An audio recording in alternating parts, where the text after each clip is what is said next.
Queria convidar você a abrir sua Bíblia no livro de Atos, no capítulo 11.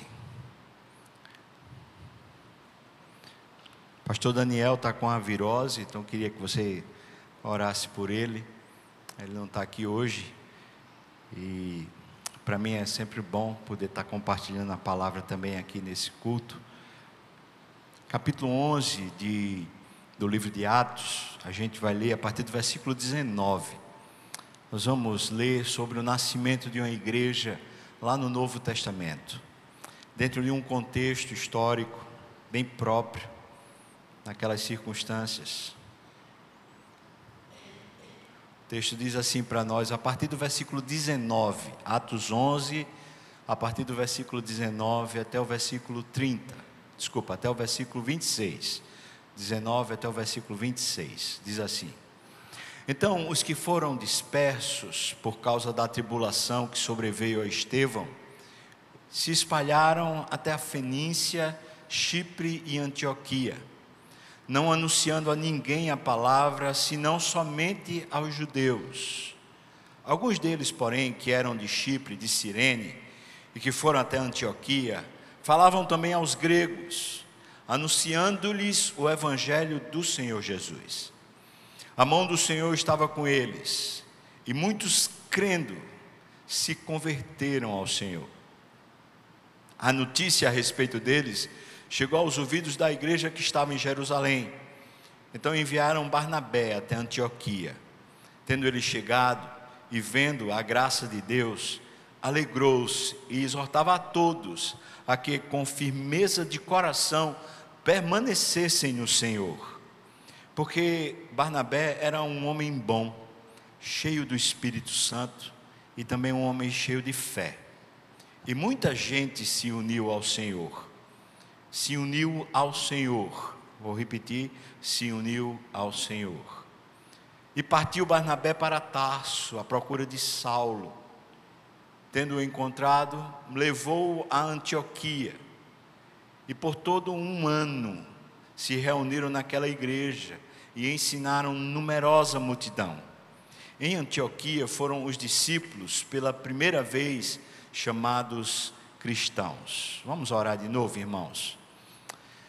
Ó Pai, ilumina os nossos olhos, ilumina o nosso coração, dá-nos o privilégio de ver por meio da palavra o Senhor que fala através dela, que da mera letra além possamos ver a Ti, Senhor, o nosso Redentor.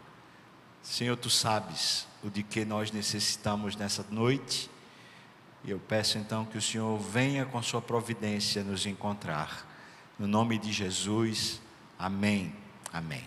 Por favor, deixe a Bíblia aberta, vamos seguindo o texto do jeito que está aqui. O texto diz que os que foram dispersos, fala também que era por causa da tribulação que sobreveio a Estevão. Esse é um momento na igreja onde está acontecendo um movimento novo, um movimento de uma perseguição. Nesse momento a perseguição ela é judaica, ainda não é a perseguição romana, por assim dizer. A perseguição judaica depois vai dar margem à perseguição romana, que vai ser uma perseguição atroz. Mas a perseguição judaica, ela não era menos violenta. Talvez não chegasse a conseguir matar, como os romanos conseguiam, mas conseguia causar uma grande tribulação, como está dizendo aqui o texto. Na verdade, se a gente ler alguns textos que mencionam essa grande tribulação, a gente vai ter uma noção um pouco melhor. Você puder, dê uma olhada aí em Atos capítulo 8, os primeiros versículos de Atos 8, você vai ver como era que estava acontecendo essa perseguição. Versículo 1 diz: E Saulo consentia na morte de Estevão, e naquele dia levantou-se uma grande perseguição contra a igreja em Jerusalém, e todos, exceto os apóstolos, foram dispersos pela região da Judéia e Samaria. Alguns homens piedosos sepultaram Estevão, fizeram um grande pranto sobre ele. Agora veja o que diz o versículo 3: Saulo, porém, assolava a igreja, entrando pelas casas e arrastando homens e mulheres, encarcerava-os no cárcere. Veja o que a Bíblia está dizendo para nós, é que depois de Estevão, naquele momento onde Estevão é preso, ou melhor, é julgado, e quando ele dá a narrativa a respeito da história de Israel, culminando em Cristo Jesus, então os circunstantes rilhavam os dentes, pegaram em pedras, apedrejaram Estevão até a morte. O texto diz que quando ele já estava para morrer, ele olhou para os céus e viu Jesus em pé, pronto para recebê-lo, e então ele disse: por favor, não repute a eles esses pecados que eles estão cometendo contra mim. E ele foi levado até o Senhor. O texto diz isso lá em Atos capítulo 7. Capítulo 8 explica que Saulo provavelmente era um dos protagonistas dessa perseguição e consentia na morte de Estevão, que quer dizer que ele tinha voz, tinha poder para dizer: parou, ninguém faça nada. No entanto, ele consentia. O fato é que tanto o que aconteceu com Estevão, como também o que aconteceu com demais cristãos, começou a provocar uma desistência. As pessoas não desistiam da fé, mas elas desistiam de habitar ali. Na verdade, com as cartas que esses homens como Saulo, que eles tinham da liderança judaica, eles entravam nas casas dos judeus e eles pegavam e arrastavam, às vezes pelos cabelos eles saíam arrastando as pessoas para serem presas. Portanto, era mais ou menos a situação assim. Imagina que você é um crente naquela época e você está em casa, talvez você está em casa fazendo uma comida, talvez está em casa lendo algum livro, alguma coisa, quando você ouve a notícia de que está vindo uma comissão para lhe prender dentro da sua casa. Nesse momento de desespero, e naquela época era mais ou menos quando a pessoa já entrava na rua para poder chegar na sua casa, nesse momento de desespero, com a roupa do corpo, você pulava a janela. Naquele tempo você subia ao eirado, e lá do eirado você pulava pela rua que fosse contrária, e você seguia fugido. O que aconteceu com essa perseguição e com essa dispersão é que os cristãos saíram sem poder pegar uma roupa, sem poder pegar um bem, um dinheiro, um recurso, nada. Eles deixaram a casa, eles deixavam a família, mães não conseguiam mais ver seus filhos, maridos e esposas se perdiam no meio desse caos por causa dessa grande perseguição. A tribulação, portanto, era de ordem grande e emocional, porque eles perdiam os vínculos familiares, uma vez que eles começavam a fugir, e fugiam do jeito que estavam, com a roupa do corpo, por assim dizer. E eles iam para onde? Eles iam para algum lugar onde eles sabiam que tinha algum parente, alguém que pudesse acolhê-los, porque uma vez assim, eles não tinham mais nem dinheiro, nem muito menos tinham como refazer a vida. Perdiam seus bens, perdiam suas propriedades, perdiam seus vínculos familiares, perdiam o seu núcleo familiar por causa de Jesus Cristo. É por isso que a ênfase do texto, da narrativa que lemos, fala que eles se convertiam ao Senhor. Essa expressão Senhor dá muito bem para a gente entender o significado que tinha para o cristão primitivo. A expressão Senhor é porque eles não consideravam Jesus apenas como seu Salvador. Na verdade, Jesus tinha se assenhorado da vida deles, e era de tal monta esse senhorio de Jesus sobre eles, que eles estavam realmente prontos a perder todas as coisas. E a narrativa de Atos é que quando eles eram perseguidos, ultrajados, humilhados, perdiam as coisas, às vezes a ponto de perder a própria vida, eles simplesmente louvavam e exaltavam o Senhor, porque eles sabiam que viviam para esse Senhor agora. Eles não viviam nem para si mesmos, nem eles viviam para a família, ou para a construção de algum patrimônio. Eles viviam essencialmente para o Senhor. O texto nos diz, se você puder, volte lá de novo a Atos capítulo 19, versículo 11, 11, versículo 19, e veja o que diz. Por causa dessa tribulação, eles se espalharam. O texto diz a região geográfica onde eles se espalharam. A Fenícia, que fica no oeste de Israel. Depois ele fala que eles chegaram até Chipre, uma ilha próxima, e então eles foram até a Antioquia da Síria. Essa região é uma espécie de círculo que ficava na noroeste de Israel. Então os discípulos aqueles que eram seguidores de Jesus, por causa dessa perseguição extrema, à medida que eles estavam perdendo tudo que eles tinham, eles fogem em direção aos seus familiares, nesse triângulo, numa região fronteiriça a Israel, procurando algum meio para continuar vivo, simplesmente isso. Entretanto, o texto nos conta o seguinte, por favor, veja aí o versículo deles. Alguns deles, porém, que eram de Chipre e de Cirene, e que foram, ainda no versículo 19, não anunciando a ninguém a palavra, senão somente aos judeus. Ainda no versículo 19, o texto está dizendo para nós, que esses homens, essas mulheres, e alguns adolescentes e jovens que saíram fugidos de casa, sem mais ver seus pais ou ver suas famílias, eles quando chegavam na casa dos seus familiares, judeus, eles anunciavam Jesus Cristo. Eles não anunciavam aos gentios, aos gregos, mas eles anunciavam sim aos seus parentes.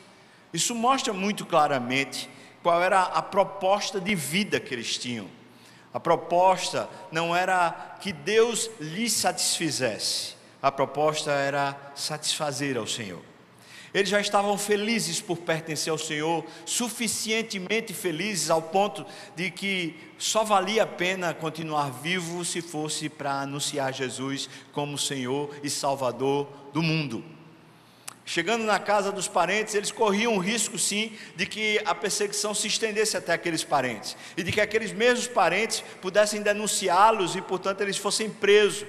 Mas pouco importa, afinal de contas Cristo precisava ser anunciado e o coração deles estava cheio de Jesus. Portanto, eles chegando na casa dos seus parentes, eles anunciaram. Mas aí o versículo 20 diz, alguns deles porém que eram de Chipre e de Cirene, veja, esses judeus foram até Antioquia. Aqui está falando que quando eles chegaram nos arredores dessa região que eu lhes falei, então eles anunciaram aos seus familiares, e alguns que eram dessa região, mas aí ele inclui uma nova região chamada Cirene, que já era perto da África. Toda essa extensão, que é uma extensão circunvizinha de Israel, está sendo evangelizada pelos cristãos que estão sendo perseguidos. E à medida que eles vão evangelizando e anunciando Cristo como Senhor, os parentes que vão se convertendo, que já talvez não tenham mais aquele vínculo tão radicado no judaísmo, o texto diz no versículo 20, que alguns deles, porém, que eram de Chipre e de Cirene, e que foram até Antioquia, falavam também aos gregos. Ora, quem são os gregos? Cirene era uma cidade de origem grega. Mesmo sendo na região egípcia, era uma cidade de origem grega, portanto eles eram afeitos a esse tipo de familiaridade. E Antioquia também. Então quando eles chegaram lá, eles não se detiveram a falar apenas aos judeus, aos seus parentes, mas esses que foram já convertidos por causa da dispersão, eles quando chegaram em Antioquia começaram também a anunciar aos outros, aos demais, a qualquer pessoa que fosse da cidade, inclusive os gregos. E aqui eu preciso de novo fazer um parênteses em contrapartida com a narrativa histórica de Atos. No capítulo 7 a gente encontra essa perseguição extrema que vem sobre Estevão. Mas no capítulo 8 a gente começa a descobrir que o evangelho começa a se expandir para fora dos limites dos judeus. Nós vamos encontrar Pedro e João indo até a vizinhança de Samaria, que eles não consideravam como sendo judeus, mas tem mais. Você vai encontrar o eunuco com Filipe e ele está se convertendo ao Senhor e está sendo batizado. Ou seja, o evangelho começa a traspassar as barreiras dos judeus. Isso é um anúncio que a gente vai vendo na narrativa de Atos. Quando a gente chega no capítulo 9, então Saulo se converte e Saulo anuncia em Damasco. Depois a gente chega no capítulo 10, a gente descobre que Pedro está tendo uma visão do céu, um pano que desce com animais que eram imundos aos judeus, e simplesmente a voz diz para Pedro, come, e ele fala, não posso porque eu sou judeu. Ele diz, come, não consideres imundo o que Deus santificou, o que Deus purificou. E então Pedro entende que o evangelho agora não é mais só para os judeus, é também para os gentios. Deus estava orquestrando a história. A igreja agora que está dispersa por causa dessa imensa perseguição, onde eles estão perdendo tudo, mas não perdem o senhorio de Jesus nos seus corações. Essa mesma igreja que agora começa a se espalhar por terras estrangeiras, quando chega lá, já tem um Deus que vem na história preparando todo o campo para os gentios também se converterem. Em Antioquia, então, os gregos começam a se converter. Essa é a primeira igreja que a Bíblia conta, onde haviam judeus e também haviam gentios, sem precisar ser esses gentios prosélitos do judaísmo, ou seja, eles não precisavam mais se converter ao judaísmo, eles podiam agora, como gentios, simplesmente se converter ao cristianismo. E essa igreja então começa a ter uma narrativa diferente da igreja de Jerusalém. Entretanto, você precisa entender, como está escrito lá no capítulo 8, os apóstolos ainda permanecem em Jerusalém. Mesmo com a perseguição gigante, os apóstolos permaneceram lá, enquanto os crentes que estavam sendo perseguidos começaram a fugir. Alguns historiadores falam que os apóstolos, eles eram meio que protegidos pela igreja. Onde eles moravam, o que eles faziam, havia um cerco de proteção dos próprios cristãos, que evitavam que fosse conhecido, especialmente conhecido das autoridades, onde é que eles estavam. E quando eles eram perseguidos, os próprios cristãos tentavam ajeitar para que eles permanecessem em Jerusalém. Portanto, esses apóstolos permanecem em Jerusalém, enquanto muitos são dispersos. Então a gente chega no versículo 20 e diz que falavam também aos gregos, anunciando-lhes o evangelho, então a expressão do Senhor Jesus. Vejam, irmãos, na verdade o evangelho, quando era pregado, não era um evangelho para a pessoa se converter dizendo eu quero ser salvo. O evangelho era anunciado para que as pessoas se convertessem dizendo eu quero que Deus governe a minha vida. Eu quero que Deus tome a direção da minha vida. Eu quero que Ele faça a vontade dEle na minha vida. Porque era o Senhor Jesus e não apenas o Salvador Jesus. Então o versículo 21, por favor, dê uma olhada. A mão do Senhor estava com eles. E começou a haver conversão. Muitos crendo se converteram. Mas se converteram ao quê, irmãos? A igreja. Se converteram ao quê? A mensagem. Se converteram ao quê, irmãos? Ao Senhor. Eles se converteram ao senhorio de Jesus. Não se converteram a uma mensagem, não se converteram a um grupo, eles se converteram ao Senhor. Essa é uma marca distintiva que a gente vai encontrar em todo o livro de Atos. E na verdade, nos primeiros séculos do cristianismo, isso está evidenciado na história marcada. Existe um livro chamado Livro dos Mártires, que conta a história de muitos cristãos que foram perseguidos e mortos ao fio da espada, e muitas sentenças de atrocidades contra os cristãos, sejam romanas, sejam judaicas, que vinham contra os cristãos em forte perseguição, mas os cristãos, longe de serem rebeldes, longe de enfrentarem, longe de se rebelarem ou contra o Estado ou contra o judaísmo, eles simplesmente baixavam a cabeça e diziam: eu vivo para o meu Senhor. Talvez você não saiba, alguns certamente sabem, que naquela época a saudação, especialmente em Roma, era César Kyrios, quer dizer, César é o meu Senhor. O Estado jurava lealdade a César, e não apenas o Estado romano, mas os cidadãos que faziam parte do império, mesmo que não fossem cidadãos romanos, mas se eles são judeus e fazem parte do império, eles precisam levantar a mão e dizer César Kyrios, ou seja, César é o Senhor. Os cristãos já nascem dizendo Jesus Kyrios, ou seja, Jesus é o Senhor. Eles têm lealdade ao Senhor Jesus. Eles não são rebeldes contra o Estado. Na verdade, eu vou ler uma narrativa aqui nesse sermão, de uma narrativa de uma carta do primeiro século, uma carta a Diogneto, que fala qual era o procedimento dos cristãos no Estado, como eles eram muito além de cidadãos de Roma ou cidadãos das terras, eles eram cidadãos dos céus e viviam uma cidadania superior e mais elevada. O texto nos diz então que eles se converteram ao Senhor. A palavra converter quer dizer que eles não seguiram mais o mesmo curso, a mesma direção que eles estavam indo. Antes eles giraram 180 graus e agora era Deus quem os conduzia. Essa é a verdadeira conversão que a gente encontra na palavra. Então, versículo 22, veja só. Como começou a haver muita gente se convertendo em Antioquia, então o versículo 22 diz: a notícia chegou lá em Jerusalém, e é claro que os apóstolos ficaram espantados, conquanto Deus viesse preparando os apóstolos para esse despertar dos gentios, dos gregos e dos demais, conquanto Deus já viesse preparando os apóstolos, é novo fato. E esse fato novo faz com que eles temam o que é que está acontecendo lá em Antioquia. A gente não tem um apóstolo lá para dar testemunho do que está acontecendo lá. O que a gente sabe é que aqueles cristãos que eram nossos irmãos, que estavam na igreja, estavam vivendo a vida conosco, eles foram para lá e eles estavam dispersos, eles estavam sob perseguição. Alguns talvez estivessem suspeitando que eles apostataram da fé, mas a notícia é boa. Não, nasceu uma igreja lá. Está pegando fogo, o povo está se convertendo ao Senhor Jesus, mas também estão os gentios se convertendo ao Senhor Jesus. Então nos conta o texto, versículo 22, que chegou até Jerusalém e eles enviaram um apóstolo chamado Barnabé. Barnabé, por favor, vá lá e nos dê notícia. Eles enviaram, claro que sob essa sabedoria e soberania do próprio Espírito Santo, eles enviaram a pessoa certa.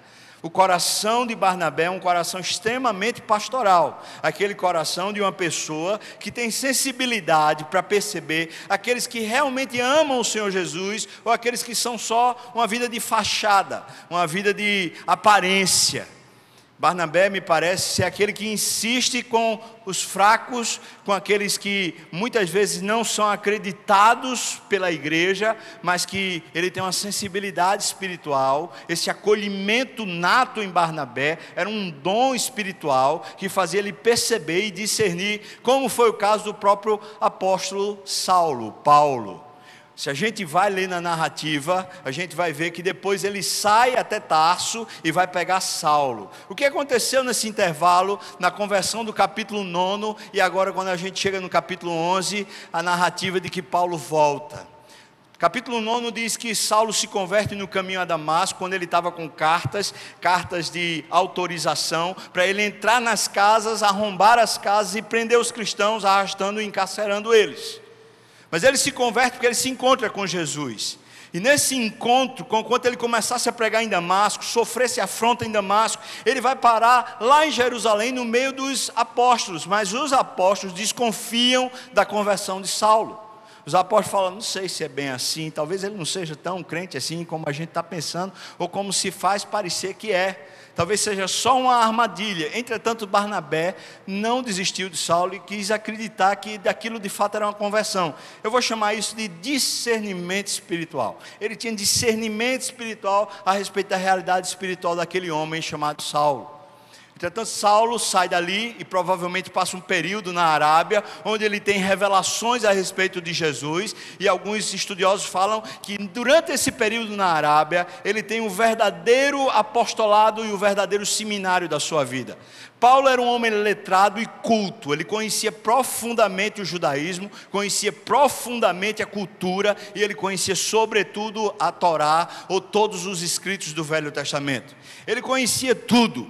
Era um aluno exemplar. Ele, quanto ao zelo, ele era fariseu, ou seja, ele era daqueles que tinham um extremo zelo e extrema consciência religiosa a respeito de todas as narrativas do Velho Testamento. Esse homem, portanto, não é brincadeira. A conversão desse homem é uma coisa inusitada, completamente ilógica e irracional. Esse homem sairia de um status que ele tinha diante da nação toda, para cair numa espécie de total desprezo e humilhação, porque ele cairia num desencorajamento social. Alguém que caiu numa vala, caiu na marginalidade, se perverteu e agora não merece mais crédito nenhum. E acontece que os judeus param de acreditar em Saulo, e por outro lado os cristãos têm medo de acreditar em Saulo. Ele vai para o deserto, e ali ele mesmo conta na narrativa de 2 Coríntios, que ele viu coisas que não é dado aos homens saber.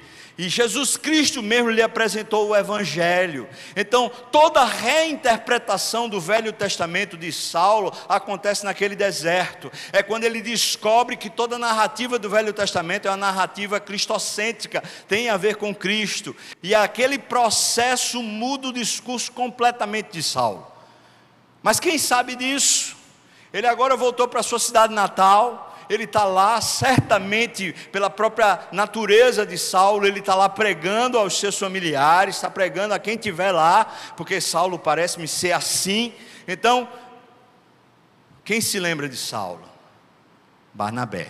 Veja comigo, por favor, o texto diz para nós.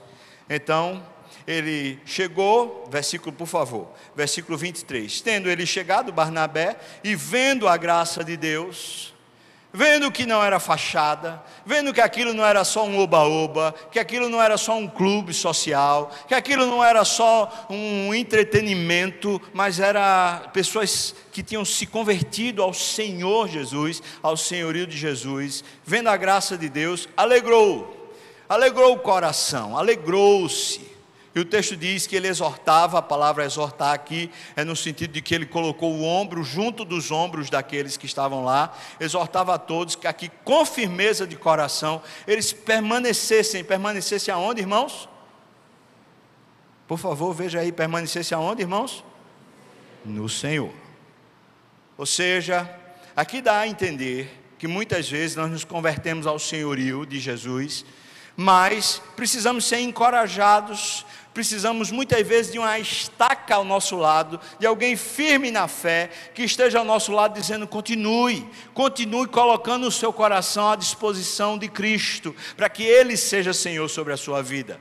Não que a salvação precise ser repetida em vários atos, mas na verdade o nosso processo de confiança em Deus, a nossa fé é amadurecida através de vários atos. Ou seja, quando você está no culto e diz: Senhor, eu me consagro, eu digo ao Senhor: toma a minha vida de novo. Eu já disse 1500 vezes, mas hoje eu estou dizendo de novo. Você está reafirmando a sua fé, você está sendo encorajado de novo a não ter a sua vida como preciosa para si mesmo, mas ter a sua vida direcionada e governada pelo Senhor. É isso que Barnabé está fazendo. Chegou lá, ele encontrou a graça de Deus, ele viu que era uma igreja de verdade, ele viu que pessoas estavam se convertendo de verdade ao senhorio de Cristo. Então ele chega junto dos irmãos, certamente com um discernimento espiritual que Barnabé tinha, que lhe era próprio. Ele chegou junto das lideranças dessa igreja, que é nascedoura. Essa liderança também é nascente, não tem ninguém mais especialista, ninguém mais preparado, está todo mundo nascendo e crescendo junto. Ele chega junto daqueles que têm mais aptidão, mais vocação para serem os líderes da igreja. Do lado ele fala assim: olha, permanece firme, não arreda o pé.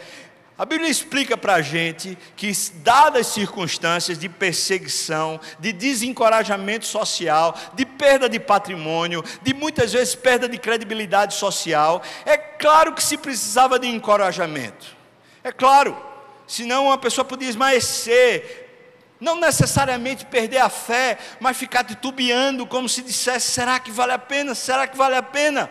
Então Barnabé chega lá e fortalece os irmãos a permanecerem não na igreja, permanecerem não num assentimento teórico a respeito do que é a fé, do que é Jesus, do que é a salvação, mas permanecerem no Senhor Jesus. Senhor, governa a minha vida, não me deixa ir pelos caminhos que eu quero, mas faz a tua vontade em mim. Não me deixa, Senhor, me perverter, nem fazer a vida em direção ao que eu quero, mas, por favor, governa a minha vida. Então diz o texto para nós, versículo 24: esse homem que era bom, cheio do Espírito Santo e de fé, viu que muita gente, à medida que ele encorajava, à medida que ele estava lá junto, ainda mais gente começou a se unir ao Senhor. Mais uma vez eu ressalto: se uniu ao Senhor. Veja, não se uniu a Barnabé, não se uniu à igreja, não se uniu à denominação, mas se uniu ao Senhor. Ora, na hora que se uniu ao Senhor, Barnabé pensou: eu não vou dar mais conta, é muita gente, eu não vou conseguir. E eu estou vendo que isso está fugindo, inclusive, da minha própria vocação. Eu sou um encorajador, eu não sou um doutrinador. Eu não sou um evangelista, por assim dizer. Eu sou um encorajador, eu sou um pastor, eu sou daquele que fica do lado e diz: vamos permanecer fiel, vamos entregar um pouco mais. Eu admoesto as pessoas, eu advirto as pessoas, eu exorto as pessoas. Eu estou precisando de alguém que chegue e esclareça. Eu estou precisando de alguém que chegue com profundidade, traga as pessoas de volta à lucidez. É isso que acontece. Então veja o que está escrito aqui no versículo 25. Partiu Barnabé para Tarso à procura de Saulo. Pela própria natureza de Saulo. Saulo era um expositor das Escrituras. Saulo é um profundo conhecedor do Velho Testamento, como lhes falei. Saulo tem muito que acrescentar nessa igreja e está lá parado em Tarso, parado entre aspas, certamente fazendo alguma coisa lá, mas sem a utilidade que poderia ser própria a ele. Então, Barnabé vai lá. Espera aí, eu vou deixar aqui vocês só um minutinho. Eu preciso ir lá chamar uma pessoa que tem outro tipo de dom e que pode abençoar a igreja nessa fase agora que é necessário. Versículo 26 diz: tendo-o encontrado, levou-o para Antioquia. Levou para lá, não foi para sua casa, mas para onde tinha necessidade. E por todo um ano se reuniram naquela igreja e ensinaram numerosa multidão. Veja, o texto diz para nós que por todo um ano eles se reuniram. Barnabé e Saulo se reuniram, mas também todos os irmãos que faziam parte daquela igreja se reuniram. O texto diz para nós que também muita gente de fora da igreja, por isso essa expressão numerosa multidão, muita gente que ficou interessada, muita gente estava sendo impactada dentro da cidade e nos arredores, uma vez que Antioquia era um centro político importante, e muita gente convergia para lá por causa do comércio. Então essas pessoas começaram a ouvir a respeito de Jesus por causa das pessoas que viviam o senhorio de Cristo. Então eles ouviam, falaram: eu queria ir lá, eu queria ouvir, eu queria descobrir quem é esse Jesus que você fala, eu queria conhecer. E o texto diz então que o discipulado aconteceu em Antioquia durante um ano, todos os dias, fome de Deus, fome por Deus, vontade de conhecer a Deus, vontade de ter as Escrituras cada vez mais próxima do coração. Houve um despertamento espiritual. Deus começou a salvar pessoas que queriam Jesus como Senhor das suas vidas. Não se tratava de um programa de igreja, não se tratava de um ministério da igreja, se tratava de fome de Deus, de desejo de crescimento espiritual, de saúde espiritual da igreja brotando avassaladoramente. E Saulo, que tinha um conteúdo gigantesco, a gente sabe pelas cartas todas que Paulo escreveu, parece que não esgotava o que ele tinha para falar para a igreja todos os dias.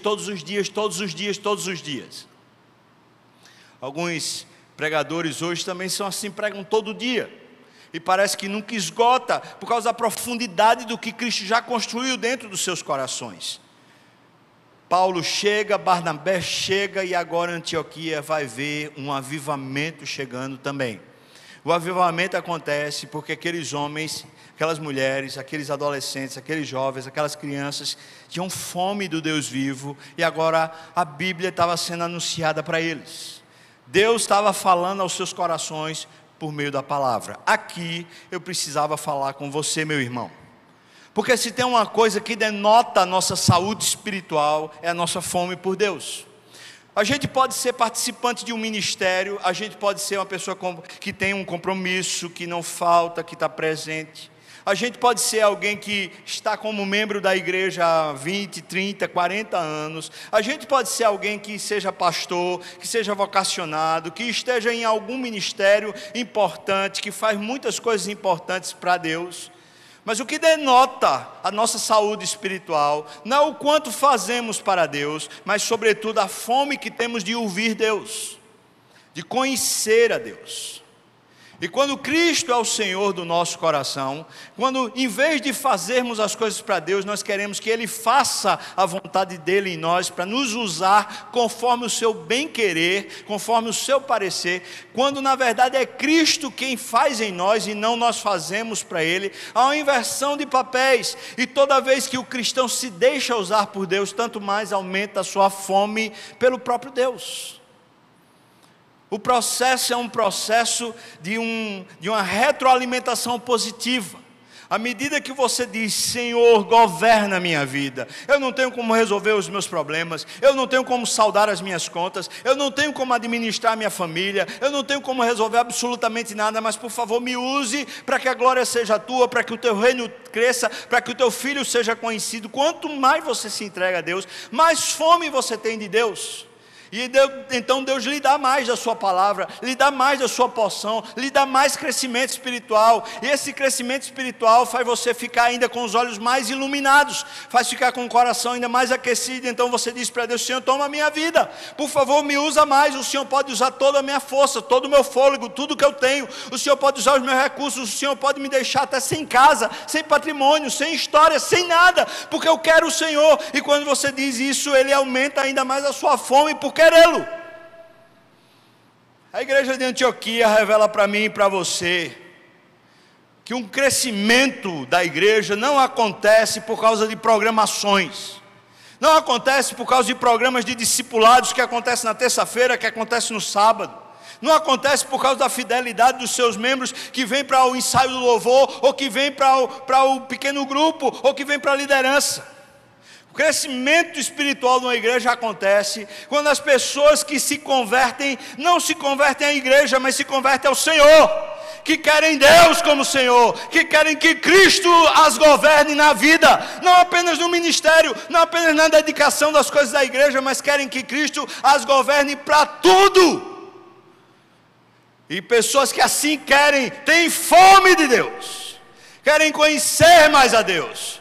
E um discipulado que acontece na terça-feira é muito pouco, e um discipulado que acontece no sábado é muito pouco. A fome por Deus está na sua palavra, a fome por Deus está em conhecê-lo, não conhecer doutrina, não conhecer livros teológicos, mas conhecer a Deus. Fome de Deus, desejo por Deus. É isso que está acontecendo em Antioquia. O texto diz no versículo 26, ainda no versículo 26, o finalzinho dele fala: em Antioquia foram esses que são discípulos. Discípulos são alunos, seguidores, pessoas que estão aprendendo, pessoas que não chegaram ao atestado de mestre, não chegaram à estatura de que eles sabem, que agora eles são donos da razão e do pensamento, mas são discípulos. Fome por aprender, fome por conhecer, fome por querer Deus. Esses discípulos foram pela primeira vez chamados pelos de fora e não pela igreja. Eles foram chamados de cristãos. Isso mostra-me como aqueles homens, sem nenhum intento de ter um bom comportamento, de dar testemunho, sem absolutamente nenhum intento de fazer a coisa acontecer, mas simplesmente por causa da fome por Deus, por causa da busca por Deus, e à medida que eles entravam no mundo da palavra e a palavra entrava no mundo deles, as pessoas que estavam de fora começaram a dizer: parece Jesus. Isso não parece fubá, isso parece Jesus. E isso não parece fulano, isso parece Jesus. Por isso, de forma pejorativa, meio que querendo perturbar, tirar onda, eles chamam os cristãos de cristãos. Pela primeira vez eles são chamados, através de um termo depreciativo, como quem está querendo dizer assim: eles agora não têm mais nem autonomia, eles agora não têm mais nem identidade, eles agora são assim, um bando de gente muito besta, que faz tudo para Deus, eles agora não têm vontade própria, eles são cristãos. Foi dessa maneira que eles foram chamados pela sociedade. Mas era exatamente isso que eles eram. Pessoas que não tinham mais as suas vidas como preciosas para si mesmo. A narrativa da carta a Diogneto, essa carta é um dos mais antigos documentos que conta a vida dos primeiros cristãos. E o autor é um autor desconhecido, é do primeiro século, desse começo da jornada, e diz assim mais ou menos a carta. A introdução a Romanos 13:7, dai a cada um que lhe é devido, o imposto a quem é devido, a taxa a quem é devida, a reverência a quem é devida, a honra a quem é devido. A carta começa assim, essa é a saudação da carta. Diz: os cristãos residem em sua própria pátria, mas como residentes estrangeiros. Veja a narrativa que se segue. Diz: cumprem todos os seus deveres de cidadãos e suportam todas as suas obrigações, mas de tudo desprendidos como se fossem estrangeiros. Diz: obedecem às leis estabelecidas e sua maneira de viver vai muito além das leis. Tão nobre é o posto que lhes foi dado por Deus, que não lhes é permitido desertar. Os cristãos não diferem dos demais homens pela terra, pela língua ou pelos costumes, não. Eles habitam em cidades próprias, não se distinguem por idiomas estranhos, não levam a vida extraordinária. Além disso, sua doutrina não encontram em pensamento ou cogitação de homens desorientados. Também não patrocinam ou fazem alguns dogmas humanos. Qualquer terra estranha é pátria para eles. Qualquer pátria é terra estranha. Tem a mesa em comum, não o leito. Eles vivem na carne, não vivem segundo a carne. Na terra vivem participando da cidadania do céu. Obedecem às leis, mas as ultrapassam em sua vida. Amam a todos, sendo por todos perseguidos. E quando entregues à morte, eles recebem a vida. Na pobreza enriquecem a muitos, desprovido de tudo, sobram-lhes os bens. Difamados, mas justos, ultrajados, mas benditos, injuriados, prestam honra, fazendo bem, são punidos como malfeitores, castigados, rejubilam-se como revivificados. Os judeus hostilizam-nos como alienígenas, os gregos os perseguem, mas nenhum dos seus inimigos pode dizer a causa do seu ódio. Para resumir, numa palavra, o que é a alma no corpo são os cristãos do mundo. Como por todos os membros do corpo está difundida a alma, assim os cristãos por todas as cidades do universo.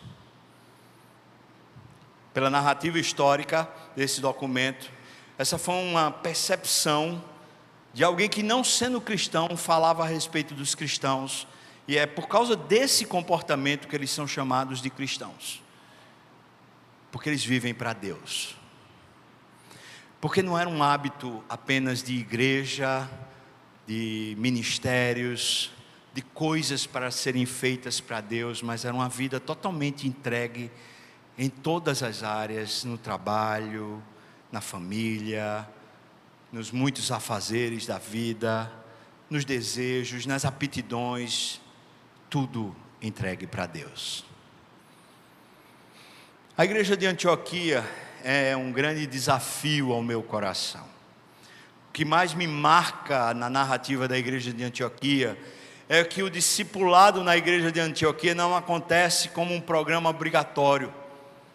Acontece porque as pessoas querem conhecer o seu Senhor. Elas querem saber o que é que agrada o coração desse Senhor. Acontece porque elas têm fome de Deus. E à medida que elas desejam mais de Deus, elas não cessam, não cansam de buscar um pouco mais, um pouco mais, um pouco mais. Eu olho para essa igreja e não faço nenhuma comparação com a igreja das graças, mas faço comparação comigo mesmo. E pergunto ao meu coração: Sávio, Fubá, sei lá como queira me chamar, você tem se entregue ao Senhor para que Ele lhe governe em tudo? Para que, se você perder perder fama, perder honra, difamarem você, desonrarem você, você ainda assim continue servindo de todo o coração ao seu Senhor. Você tem fome de Deus ao ponto de poder considerar o tempo com Deus mais precioso do que o tempo com sua família, do que o tempo com o ministério, com as pessoas da igreja? Sávio, você ainda tem apetite por Deus? Você ainda trata Jesus como seu Senhor ou apenas como seu Salvador? Como se Ele não tivesse nada a ver com o que você faz de segunda a sábado na sua vida? Sávio, você ainda pode ser chamado de cristão, que tem uma vida aqui na terra, como se fosse um estrangeiro. Por mais que eu esteja na cidade onde eu nasci, que é Recife, por mais que eu esteja convivendo com as pessoas que eu há anos convivo e me são familiares, por mais que eu tenha uma casa com a esposa que eu amo, filhos que eu amo, mas Sávio, você ainda é esse estrangeiro, cujo coração não pertence a Recife, não pertence à Igreja das Graças, nem pertence à família, mas pertence a Jesus.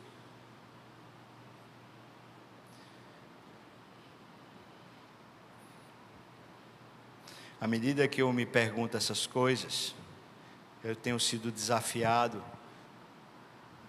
Eu preguei esse sermão algumas semanas atrás, lá em Canhotinho.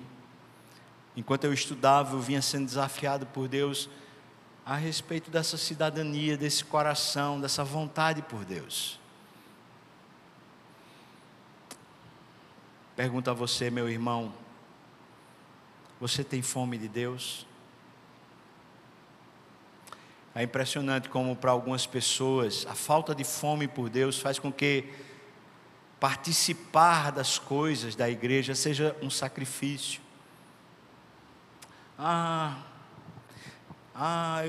Eu não posso me engajar nesse ministério porque eu terei que passar tantos dias indo para a igreja. Eu não posso participar dessa outra coisa porque eu tenho que assumir a responsabilidade, mas eu não tenho tempo. Não dá porque eu estou velho, não dá porque eu não tenho mais a energia que eu tenho. Não dá porque meu emprego me toma por completo. Sabe? Como é que está você, irmão? As Escrituras apresentam Jesus como sendo o nosso Senhor. E se Ele não pode chamar você de servo, de filho, mas servo, Ele também não pode dizer que você está salvo.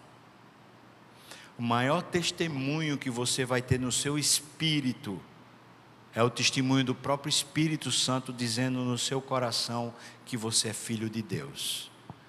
Mas toda vez que você simplesmente baixar a sua crista, a sua altivez, baixar a sua própria percepção da verdade, aquilo que você diz assim, é assim que tem que ser, é assim que eu vou fazer, é isso que eu preciso fazer. Toda vez que você baixar a sua altivez, se curvar diante dele dizendo, toma tudo, Senhor, faze o que quiseres, Senhor, da minha vida, você vai ver uma real confissão do Espírito Santo dentro do seu espírito dizendo, você é meu filho, eu hoje te gerei. E toda vez que você se entregar, e toda vez que você se deixar conduzir pelo Espírito de Deus, você vai ver a confissão do Espírito dentro do seu espírito, testemunhando fortemente, você é meu. Você não é do mundo, você não é de outros deuses, você não é de você mesmo, você é meu. Quero lhe chamar para essa confissão mais uma vez. simplesmente dizer para Deus: Senhor, toma a minha vida. Que não seja, Senhor, sacrifício viver a vida para Ti, mas que mesmo que eu tenha que me sacrificar, seja o meu maior prazer tudo Te entregar e me dar por completo a Ti. Que não seja uma vida de sacrifício, mas se o sacrifício tiver pelo caminho, seja o nosso maior prazer poder dizer: Ele me considerou digno de sofrer afrontas por causa do Seu nome. Ele me considerou fiel, designando-me para o ministério.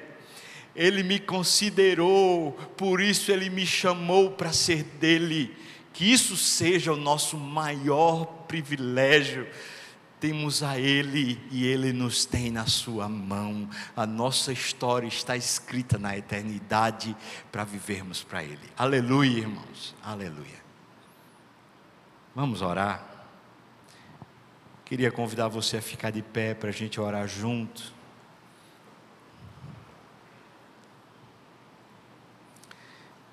Senhor Deus, a gente ouve essa narrativa,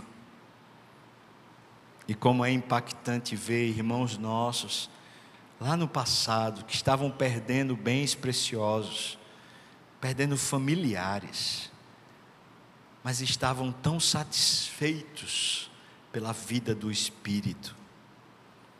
Como é impactante ver, Senhor, que o Teu Evangelho muda a nossa situação, de senhores para servos. E como é impactante poder viver essa vida que os nossos irmãos lá atrás viveram. Ó Senhor, nós queríamos saber como é que o Senhor nos chama. Nós nos chamamos de cristãos, mas o Senhor, quando vê a nossa vida, como o Senhor chama? Nós queríamos ouvir a Tua voz de novo, Pai, nos chamando para o Teu colo, para vivermos de novo o senhorio que o Senhor tem para nós. Por isso, eu falo por mim, mas a todos quanto também dizem amém. Por favor, Senhor, toma a minha vida. Faz de mim um instrumento nas Tuas mãos. Faz que o meu deleite seja o Senhor. Me agradar em Ti e Te conhecer mais. A cada dia provar e desfrutar da Tua beleza e da Tua majestade. Enche-me, ó Deus. Transforma-me, ó Deus. Abençoa-me, ó Deus. No nome de Jesus. Amém. Vamos cantar, irmãos.